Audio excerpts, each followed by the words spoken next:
Comment toi aussi tu peux supprimer et enlever le flux en temps réel. Tu sais, dans nos journées, eh bien, on a tous finalement des flux en temps réel. Regarde, là, je suis en train de voir mes flux, mes actualités sur mon téléphone et finalement, je ne suis pas là. Je ne suis pas présent avec toi parce que une minute, je suis sur mon téléphone.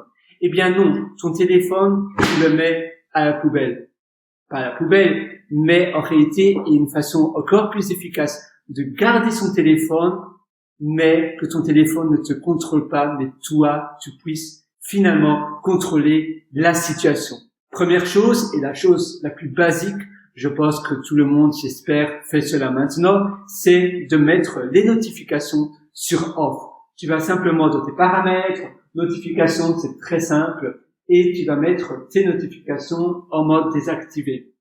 Ainsi, simplement, moi personnellement, d'ailleurs, j'ai simplement mon application de Borg, mon application où je reçois des appels et pour les SMS, pour les textes, je mets les notifications sur on et encore, souvent, quand j'ai vraiment envie d'être, quand j'ai vraiment besoin d'être dans le flow, dans une concentration totale, eh bien, je mets mon téléphone en mode Do Not Disturb ou bien Sleep ou d'autres modes. Tu peux aussi mettre ton téléphone en mode avion également ou simplement l'éteindre durant la tâche en question où tu as vraiment besoin de ne pas être distrait et perturbé.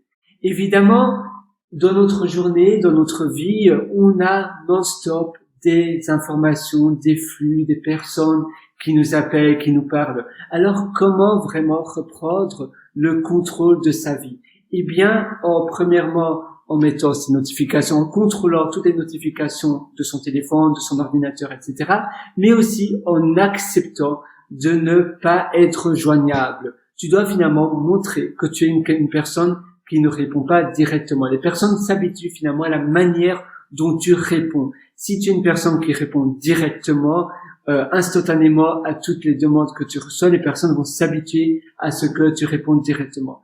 Donc petit à petit, tu peux alors montrer que tu réponds de moins en moins vite jusqu'au moment où tu réponds simplement comme bon te semble. Moi personnellement, si tu m'envoies un email, en général, je vais te répondre. Si ton email est évidemment je pense qu'il y a une réponse que je considère que eh bien tu mérites d'avoir une réponse parce que ton email est cohérent, eh bien je vais te répondre, mais peut-être que ça va être dans 2 semaines, dans une semaine. En règle générale, je ne réponds pas aux emails de n'importe qui en dehors les 1 à 2 semaines finalement. Et finalement c'est comme ça parce que j'ai d'autres priorités, j'ai d'autres choses que je considère plus importantes parce que évidemment on a tous 24 heures dans nos journées, mais tout dépend de la manière dont tu gères tes 24 heures. Tout dépend de la manière dont tu agis.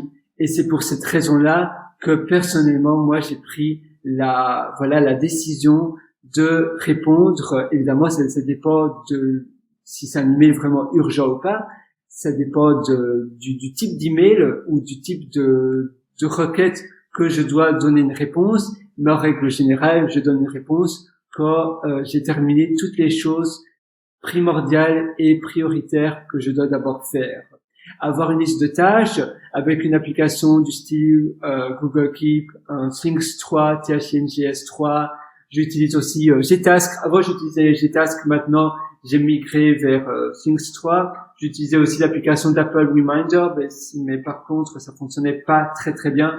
Maintenant, le problème avec Things 3, c'est que tu dois acheter une licence, donc l'application pour chaque type de device. C'est seulement disponible pour Apple, mais tu dois acheter une licence pour Mac, pour iPhone, pour l'Apple Watch, etc. Maintenant, tu dois pas payer tous les mois, ce n'est pas mensuel, c'est one time payment, ça veut dire que tu payes qu'une seule fois.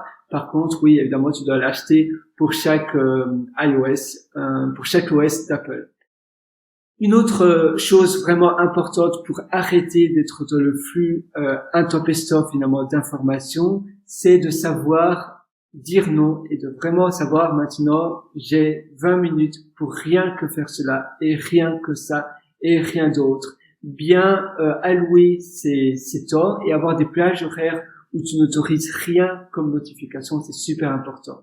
Enfin, que tu es avec d'autres personnes, c'est important aussi de ne pas avoir l'habitude d'aller voir tout le temps ton téléphone, une chose à la fois. Il faut vraiment apprendre que finalement, toutes les choses instantanées sur ton téléphone peuvent attendre, et quand tu es avec une personne, sois à 100% avec cette personne-là. Donne 100% de ton énergie à chaque fois avec chaque personne que tu as une conversation.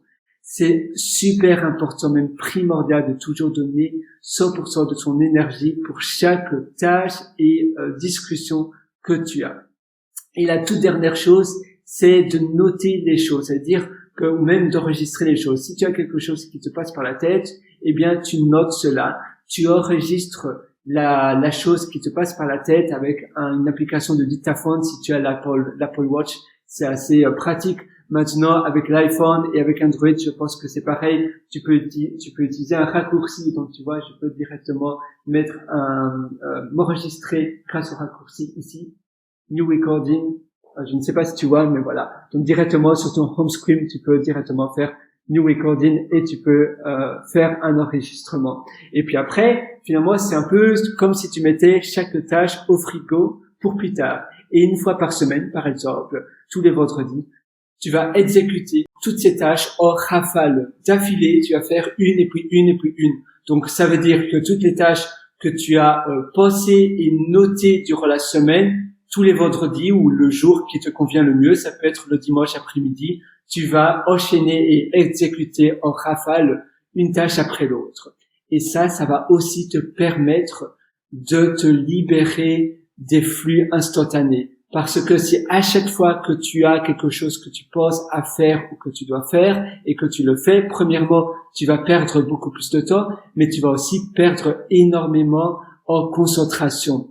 Et si tu as quelque chose en mémoire et que tu essaies de mémoriser, peut-être qu'après tu vas oublier et ça va te prendre de l'espace mental parce que ça va te triturer l'esprit. Qu'est-ce que tu devais faire? Mais si tu notes directement, tu as la certitude que c'est noté, tu ne vas pas oublier. Et puis une fois par semaine, une fois par mois, tu vas exécuter tout cela.